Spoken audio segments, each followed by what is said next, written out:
আমি কি করছি। হ্যাঁ, আজ গণেশ চতুর্থী উৎসব, তাই আমি আগের দিন রাতেই ঠাকুর ঘরটাকে ডেকোরেশন করে ফেলেছিলাম। তো ভিডিওটা শুরুর আগেই তোমাদের সবাইকে একটু উইশ করে নিই, শুভ গণেশ চতুর্থী বন্ধুরা। তোমরা সবাই খুব ভালো থেকো, তোমাদের মনোবাঞ্ছা যেন গণেশ পূরণ করেন। আর আমার ডেকোরেশনটা কেমন হচ্ছে একটু জানিও, আমি আমার যথাসাধ্য চেষ্টা করেছি।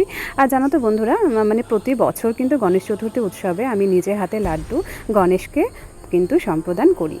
আর আমার লাড্ডুর কিন্তু প্রশংসা অবশ্যই সবাই করে যে খুব ভালো বানায় প্রিয়াঙ্কা লাড্ডু। আর ডেকোরেশনটা কেমন হয়েছে জানিও। তো চলো, আজকে গণেশ চতুর্থী উৎসব, তাই গণেশ সম্পর্কে একটু কিছু জেনে নেওয়া যাক। তো গণেশ চতুর্থী বা গণেশ উৎসব হিন্দু দেবতা গণেশের বাৎসরিক পূজা উৎসব। শিব ও পার্বতী পুত্র গজানন গণেশ হিন্দুদের বুদ্ধি, সমৃদ্ধি এবং সৌভাগ্যের সর্বোচ্চ দেবতা। হিন্দুরা বিশ্বাস করেন এই দিন গণেশ তার ভক্তদের মনোবাঞ্ছা পূর্ণ করতে মর্তে অবতীর্ণ হন। সংস্কৃত, কন্নড়, তামিল ও তেলুগু ভাষায় এই উৎসব বিনায়ক চতুর্থী বা বিনায়ক চবিথি নামেও পরিচিত। কোঙ্কনি ভাষায় এই উৎসবের নাম চাবাত। অন্যদিকে নেপালি ভাষায় এই উৎসবকে বলে চথা। আর এই উৎসবটি কিন্তু শুক্লা চতুর্থীতে শুরু হয় এবং সমাপ্তি হয় অনন্ত চতুর্থীতে। তো বন্ধুরা, আমার ভিডিওটা কেমন লাগলো তোমরা কিন্তু অবশ্যই জানিও, লাইক কমেন্ট করো আর অনেক ভালোবাসা দিও আমাকে। আর ভিডিওটা দেখতে থাকো।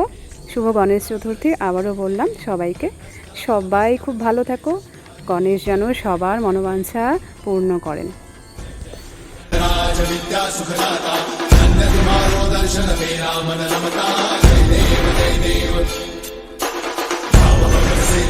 शरणागता वे संतत संपद सबहि भरपूर पावे ऐसे महाराज को अति भावे